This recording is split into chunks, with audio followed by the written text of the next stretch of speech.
So Miitopia speedrunning is something that I wanted to do for a long time now, but any percent, yeah, I just don't got time for that. But you know what one of the most interesting runs is? The Tower of Dread.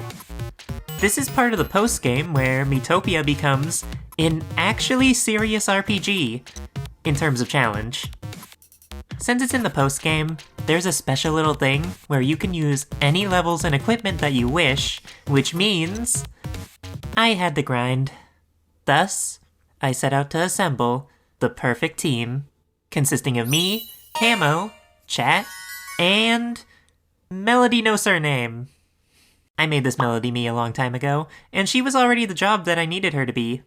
Also, she opened up submissions for content to react to, so this was the funniest and most perfect opportunity ever. I mean, how often can you, as a stranger on the internet, tell someone out of nowhere that they are in a Miitopia speedrunning world record? So, I got on the grind. Many hours were spent gathering everything that was needed. First, everyone needed to be level 50, which is pretty high. So, I grinded in this area of Gyarados Isle, part of the post-game. The stage right before where you would normally get the Elf Charm has the best EXP yield compared to the time spent in the level, so I just had to do it over and over and over again. I don't think I was even level 30 when I started this grind. It took a while, but I also used game tickets. The roulette wheel can give you EXP relative to how much you have, so that helps. If you keep watching the video, you'll see that gambling is the solution to most problems. And those problems are the only ones that I have. Also at this point, Miitopia players might have noticed that everyone but me is a warrior, and that I am a cat. Non-Miitopia players do not worry about that last part. The warrior is a very solid job. It has the highest attack in the game, good defense, good MP usage, and skills. One of the worst things that could happen in the speedrun is the enemy putting you under the nightmare or evil statuses, both taking away your turns and either taking away a teammate's turn or just straight up killing you. The fix is, of course, to slap them until they stop. The warrior's snap out of it skill is quite useful for maintaining consistency, but on the other hand, cats are even stronger than warriors. Despite having less attack, they have Feline Frenzy, which hits every enemy twice, and it is just super strong too. The only reason why I'm the cat, though, is something like that thing about herding kittens. Snap out of it isn't the only consistent thing about warriors. Miitopia bases everything in the game off of percentages. For example, we're also all laid back for that reason, because it interferes very little with the run and has a high chance for buffs. Cat AI has a very low chance to use Feline Frenzy, and will often waste turns trying to steal food from the enemy. Warriors, though, on the other hand, they will almost always use the skill that will deal the most damage in that moment. And of course, in Miitopia, you can only control yourself, so yeah, I'm the cat. And I am working it. Speaking of which, I need the best equipment, which isn't too bad actually. With the catalog, you can buy duplicate armor without having to purchase everything that comes before it. And we have 3 warriors, so that works out quite well. I don't like how legendary gear looks though. Luckily you can change that in Miitopia, so we're kind of mismatched at the moment. But do you expect me not to wear the cat maid outfit? Then there's food. Food is the worst part. You need to get all of your food stats to the max level if you want to get the best times. In New Lumos, there is District 8, where you can fight the Dark Sun, and I'm a cat so I can steal grub. This gets you a very high quality ultimate delicacy, which ups most stats by a lot. While I was doing this, I also kept an eye on the roulette wheel, hoping for food that would increase the remaining stats. I got that food, but I still had to do a lot of other food grinding, because some Miis just don't like certain foods. Last was friendship levels.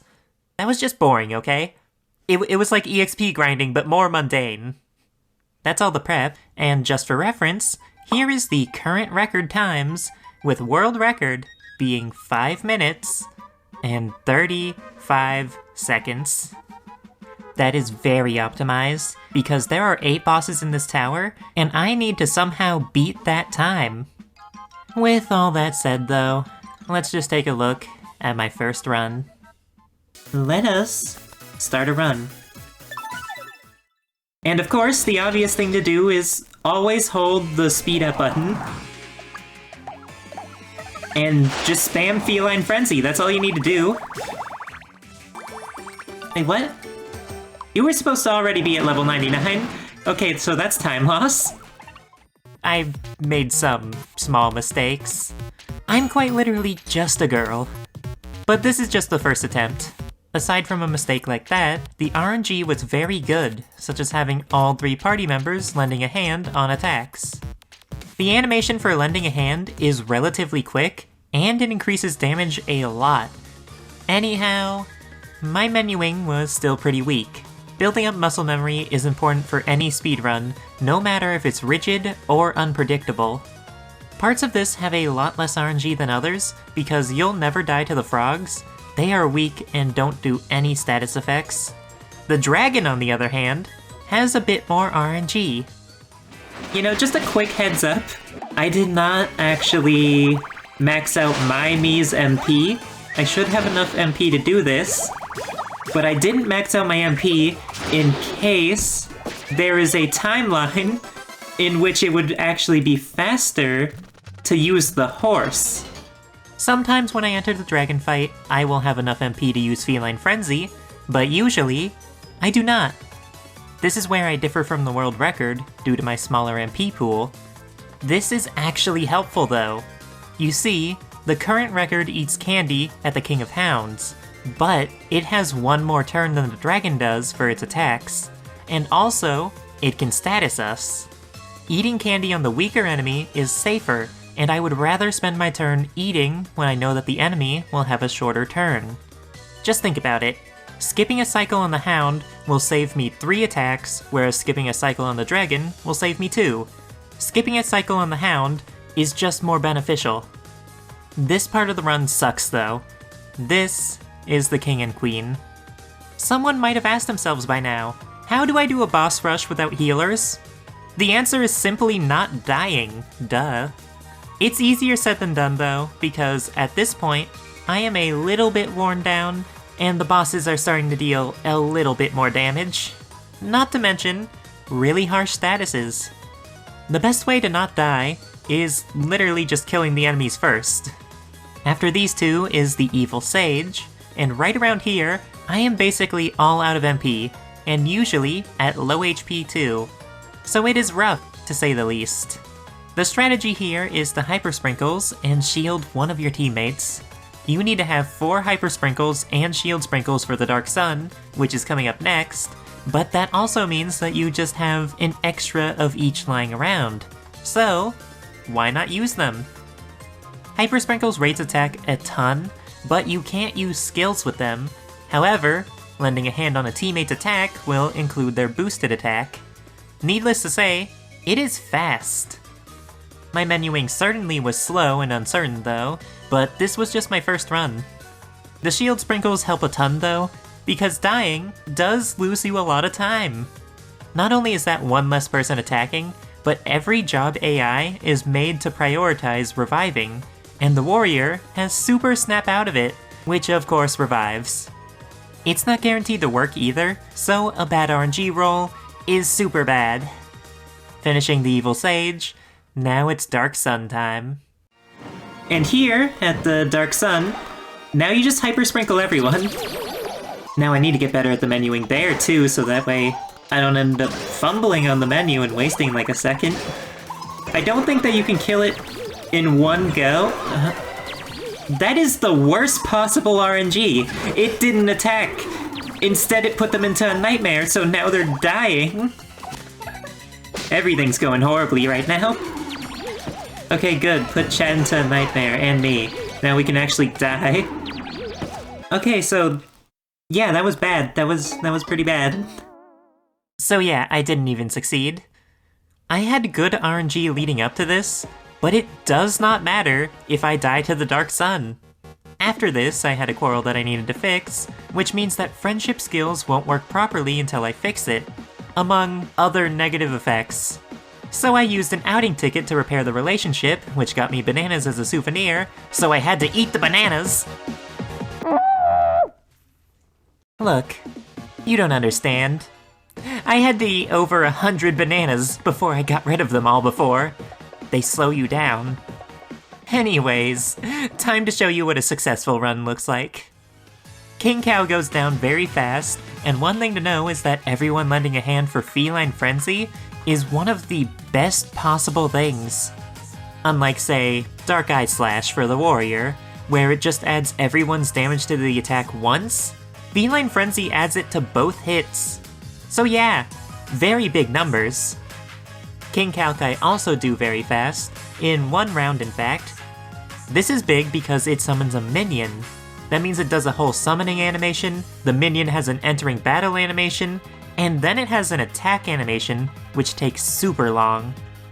Killing King Calc before that happens though, cuts all of that weight out. The frogs die super quickly, and the dragon too, and like I said before, I have enough MP for another Feline Frenzy here since I beat the other bosses so fast. Then, I can eat my MP candy.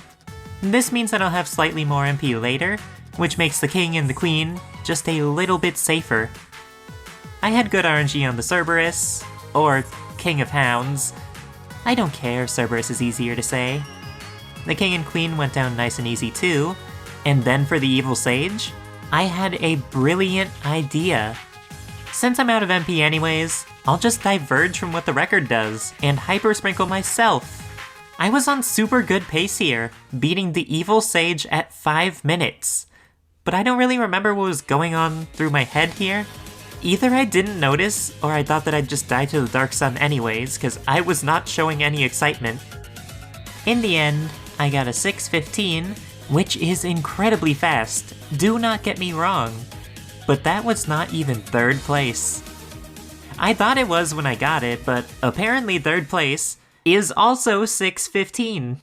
Crazy, right? Still, this was my 2nd run, and there were plenty of mistakes. I am the Miitopia person. My analytics have made this very clear. I play Miitopia a lot. I am already pretty good at playing the game fast. I just need to adjust to this new challenge. More importantly, I need good RNG. This is why I kept grinding. And this stream went on for another hour, but no dice. Even for a short speedrun like this, if you want good RNG, you're going to have to grind. But I'll have you know, dumb luck is my specialty. So, I grinded for another stream. On this day, I got a few successful runs, as well as some experience from this. And from that experience, I learned some things. Firstly, just give up on a run if someone dies to the king and queen. Like, I guess there can be exceptions, but generally, it would be too slow to use life sprinkles, and also, the party will most definitely waste their turns trying to revive them. The exception, however, is if Avenge gets the kill. Avenge of course activates after someone goes down, and every time that you start a battle with the party members who went down will come back with 1 HP. 1 HP is not a lot, but if we simply kill the previous boss and move on to the next one with just 1 HP, it could very well be all that we need. During this stream, I did improve my time, getting great RNG in the fight against the Dark Sun. Everyone attacked together, and it was made even better by the fact that there were pincer attacks, dealing even higher damage. I ended this run with a 5:49. That is super good. That would make me go up from 4th all the way up to 2nd place. This was early in the stream too, but I didn't improve anymore that day. The biggest hurdle was... I messed up so much in that run. Even if I did that run perfectly though... Oh, we disconnected. Yeah, my internet kept dying. This didn't inhibit my runs in any way, but man, it was upsetting because I didn't want to stream in these conditions. And I'm not going to speedrun off stream, that's lame. So I ended up cutting stream a little bit early. And in total, so far, I have about 3.5 hours of grinding. It's time for the third stream though. And you know what they say, third time's the charm, right? My internet was managing to work smoothly this time, and the RNG to start off was pretty alright. I did lose a few runs, but still. I adopted a new strategy though, not one for the run itself, but one to save me real life time. Simply exiting to the home menu. Okay, so like, if they get into a quarrel in the middle of a run, I won't have to fix it afterwards. If they get sick, I won't have to fix that. And most importantly, I will not have to eat any more bananas.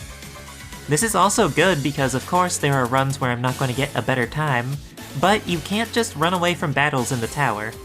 It takes forever for my Miis to die sometimes, between Super Snap Out of It and Resurgence. Just stay down, it's not worth it. Random side tangent by the way, a lot of people asked me if I was going to do Tower of Despair, which is like the super duper post-game with even tougher fights. Yeah, no, I'm not doing that.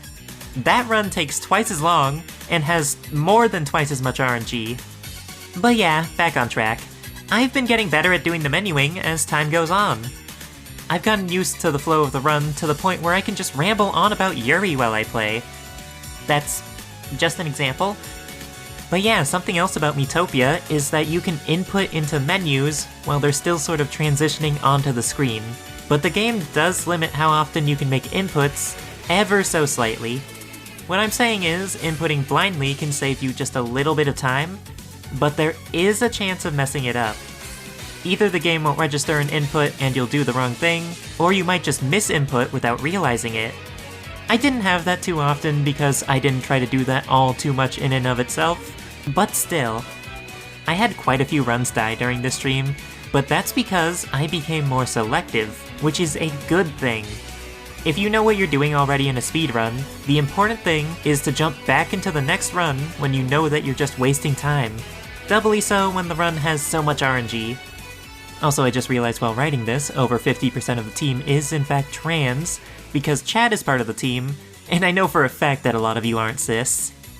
And also a fun fact, the first large-scale gaming tournament winner was a trans woman. Trans people dominate competitive video games. So yeah, a few dead runs later, I was about ready to call it with how long I've been streaming, but I had enough time to fit in another run. First for King Cow, the RNG was all over the place, with a damage boost on me and a weak attack from chat. Melody hit it hard too though, and Camo got us a pincer attack with everyone. One cycle, King Cow. A good start. Then once we got to King Calc, things really ramped up, with a +3 Feline Frenzy. We had a show off after that, and then 2 +3 attacks, getting the one cycle on King Calc, saving so much time. I was locked in now, and menued as hard as I could. The frogs went down a little slowly, but I was still ahead. On the dragon, I had enough MP for 2 Feline Frenzies, but I opted for only 1, because if I ate the candy too late, I would have had to eat it during the Cerberus fight. Luckily, the dragon did go down right after the candy. Cerberus unfortunately nightmared 2 of the team, but they both got snapped out of it. It's a bit slower than if they hadn't gotten status at all, but it is still good. I had great RNG on attacking too, finishing it very fast. I was hopeful, but still unsure. I didn't get status at all during the King and Queen, and they both died at once, so their death animations overlapped with each other. I fumbled a little bit on Sprinkles for the Sage, making a mistake and putting a shield on Chat, but it didn't matter. We killed the bosses so fast that we might as well still be at full health. There were a ton of lend a hands and pincer attacks, really putting my Hyper Sprinkles to good use. In just 2 short rounds, we took out the evil Sage. With over a minute until world record was over, I was dead set on getting this. No, no. I'm sorry, chat, you don't get a shield sprinkle. You got one earlier. Everyone lends a hand.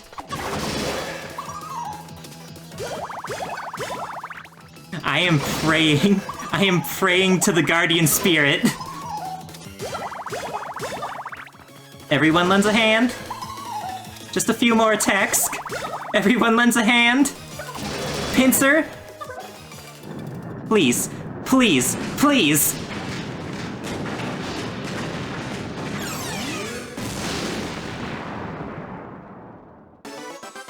World record!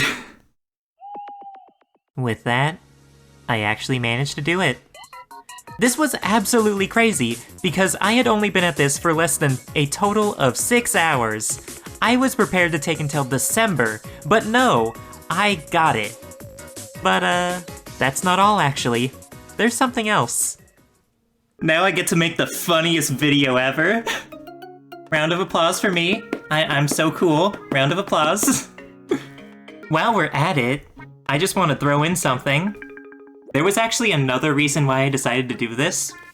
Not only is it because it would be really funny for me to have the world record, I just wanted to use this as a segue.